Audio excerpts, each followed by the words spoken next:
Gurur Brahma, Gurur Vishnu, Guru Devo Maheshwara, Guru Sakshat Parabrahma, Tasmai Sri Gurave Namaha. I bow to my Guru. I bow to him as Brahma, Vishnu, Shiva. I bow to him in all of you. One of the greatest inspirations I received as a teacher and speaker, which my Guru had me do, was to realize that I wasn't talking to people. I was talking to my Guru in all those forms. Not to him, I don't have to teach him. But you see, in every one, that divine self resides. And it struggles to come out. A bar of gold, though buried under a ton of mud, is still gold.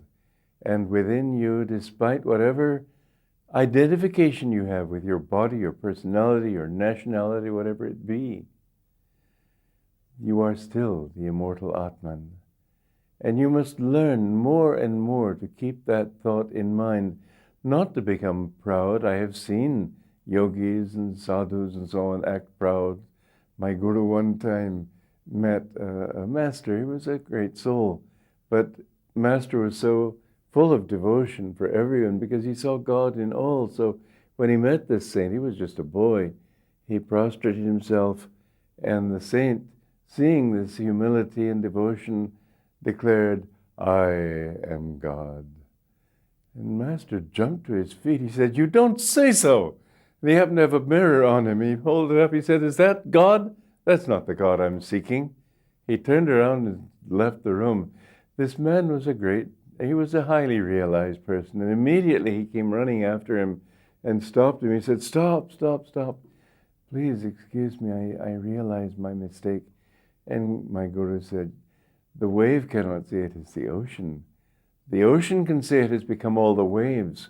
You can say that the ocean has become this body, but don't say you're you as an individual or God. Aham Brahmasmi cannot be spoken from an egoic level. It has to be spoken from the infinite."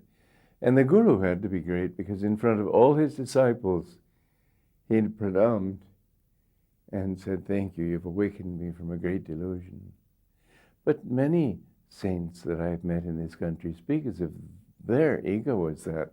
One of the lovely things about my Guru was that although he had that consciousness completely, there was no sense of ego. Yet there was also that dear and beautiful humility that he always put himself as if just as a channel for the infinite. And yes, sometimes he spoke as the infinite, but he never identified his little body, and he always bowed to others too. Lahiri Mahasaya, his Param Guru, was the same, that he would often touch his disciples' feet, saying that God is in you also. He didn't like to have them touch his feet. When people touch my feet, I'm not going to kick them in the face, but I always feel they're blessing me. I have to respect the custom, but I don't take it personally. And the trouble is that too many people do. What is the spiritual path about if not just getting rid of this sense of ego and realizing that he is the only reality? I would like to read to you a very sweet story about my Guru, because he looked upon everyone as his friend. Stranger, foe, it didn't matter. The master assumed whatever attitude was appropriate to the situations before him. When he was doing business, he was conscientiously businesslike. It must have been affecting to watch. Giving rather than taking was so intrinsic to his whole nature. He returned one evening to Mount Washington after an outing, during which he had been to an antique shop and purchased a few umbrellas. Interestingly, the master did have one or two little hobbies of this sort. It was as if to hold his interest in this world. Teaching and writing took him to a higher, more abstract consciousness, and left him with the need to ground himself in something more mundane. I've learned that this is, in fact, a common feature in the lives of many people whose activities are largely mental or, above all, spiritual. The Ramakrishna used to ask for a glass of water after samadhi, and many famous writers will do something like smoke or something to keep their minds down to the body. Sometimes I'll get up and walk back and forth. Usually what I do when I write, because also my work is mostly writing, I've written 52 books and composed over 400 pieces of music. That's at least it's kept me off the streets. And when I'm writing, I always try to visualize somebody right sitting in front of me, neither man nor woman, just a person, and myself talking with him. And if I can see him sort of mentally raising an eyebrow, I think, well, or if I think, well, I'm not getting this point across, I have to rethink it. It was sort of like a famous writer in America whose father was educated but not literate. And he made it a point always to read what he wrote to his father. If his father said, well, I don't quite get that, this writer, I forget who it was exactly, I know his name, but I don't remember which one, he would say, well, it means such and such. His father would then say, well, then why didn't you say so? The work of a writer is not to inflict his obscurity on people. He's got to, and I feel that this person across the desk from me helps to make my mind clear. I've got to make it so clear that he understands it. It's okay that I understand it, but what good does it do to the reader? So I have to put it, I'll go over a thing maybe 30 or 50 times just to make it clear. Well, this is what Master was doing here in this. He had these hobbies just to sort of keep his mind down. Didn't mean anything to him personally.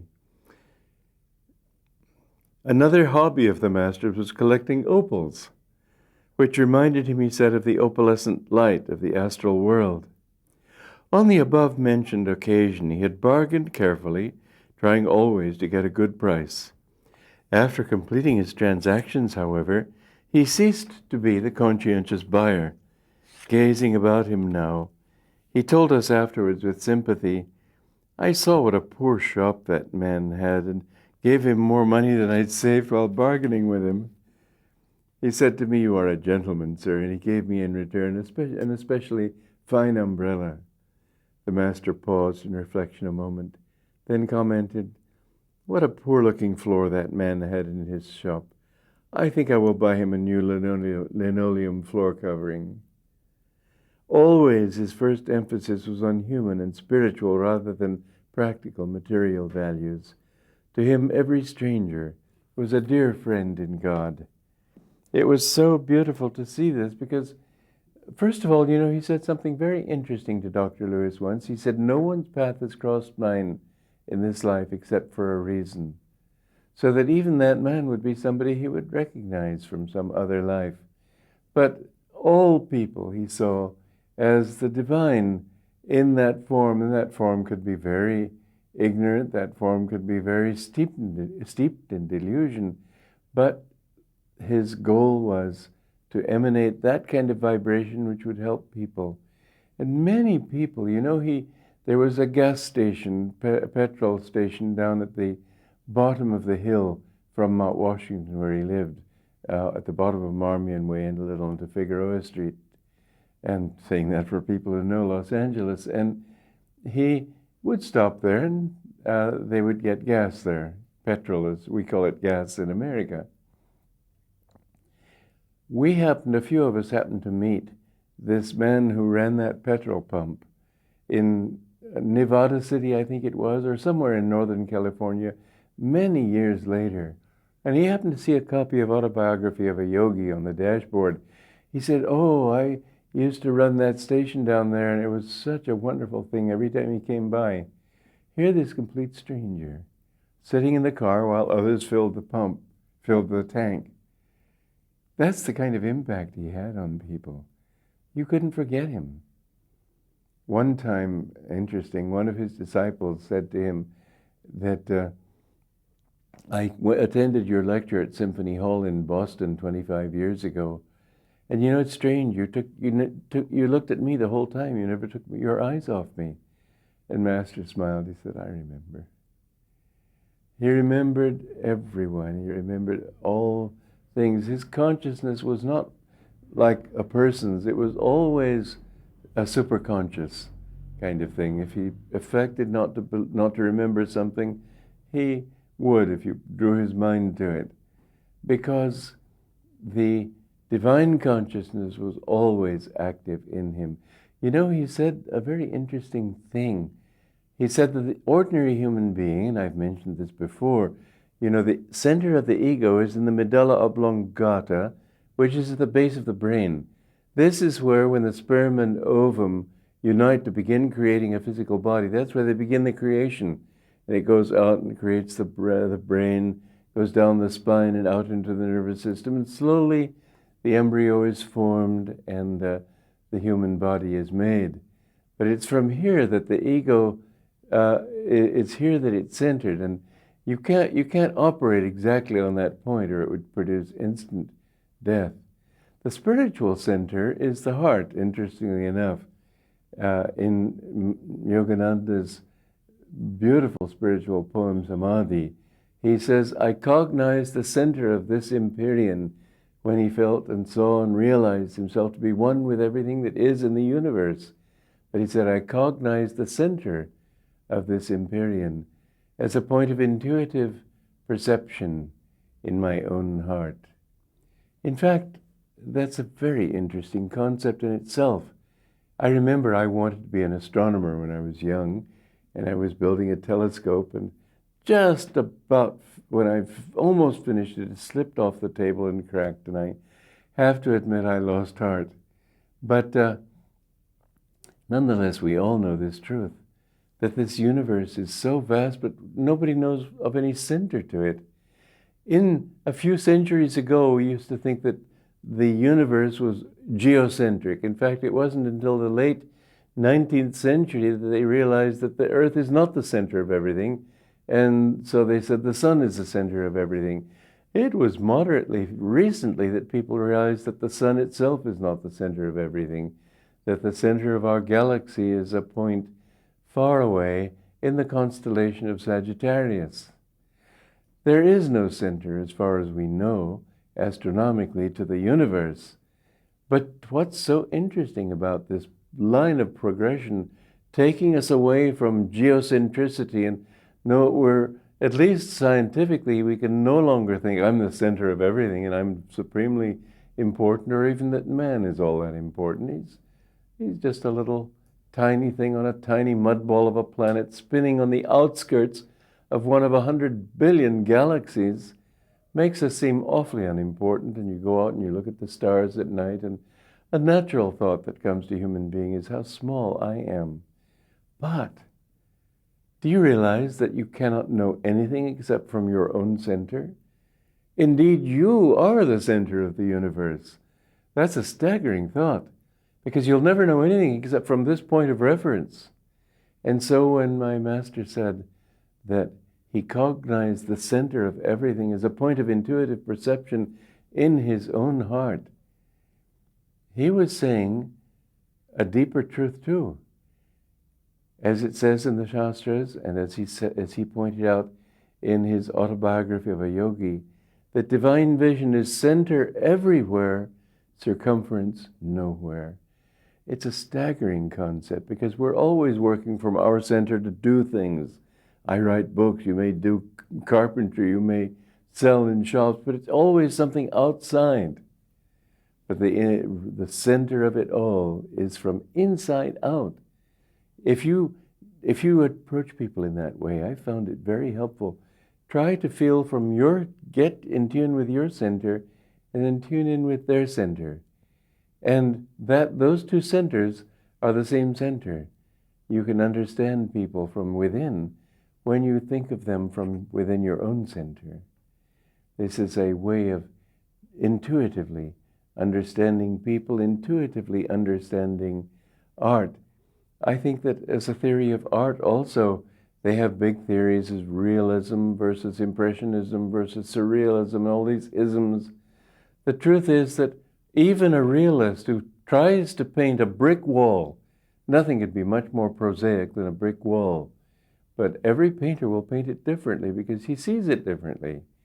Real art should not try to be out there trying to paint what it sees. It should try, in this way it should be impressionistic, but realism is that too. If it's true art, it will be your response to that brick wall. And in spirituality, and in trying to understand others, try to get that inner response to them. You will understand them as your own self that way. And life is so sweet when you see everybody as reflections of that self. Each one is, you might say, a specialist in this whole vast scene of humanity. He's specializing in being himself. But you see, it's all the infinite consciousness that has become all these different things. And he could not just be a plumber. What a boring world it would be if everybody was a streetcar conductor, and yet, or as you might say in India, tram conductor. But, you know, the reality is that even if everybody were that, there would be that many different types of tram conductors. Nobody can really imitate another person because God is unique in you. There will never, ever be another you. That was a popular song a few decades ago, and it is a literal truth. There cannot be, because each one is unique. The mistake that the singer made was focusing himself in that person. The truth and true love also is something we find inside. When you know that no one can define love for you, no, it's not possible. You can only understand love on a spiritual level where your inner self merges in that love. When you know that love, that is the goal of life, and nothing else can be called love. It's desire, it's affection, it's a little bit of a glimmering of the infinite. But as my guru said, how can the little cup hold the whole ocean of love? You have to become that ocean. But what a wonderful thing it is to see that when a master reaches that level, he may seem very stern.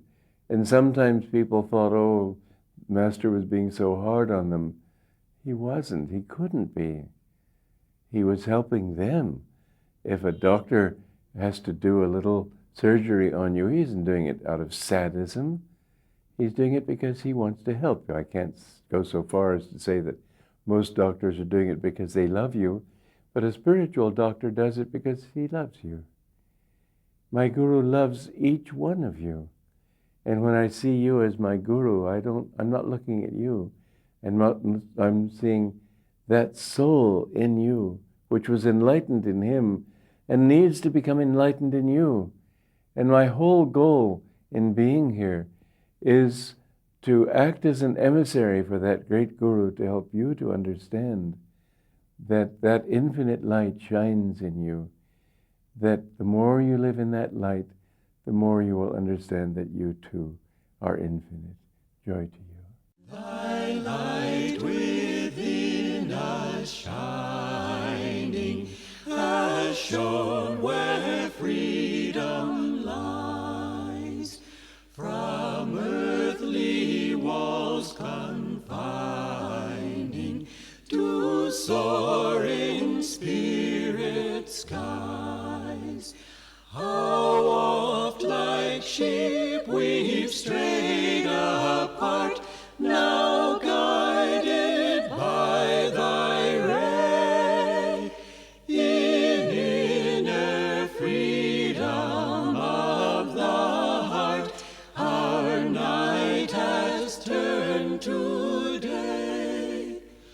Thy light within us shining has shone where freedom lies, from earthly walls confining to soaring spirit skies. How oft like sheep we've strayed apart, now guided by thy ray, in inner freedom of the heart, our night has turned to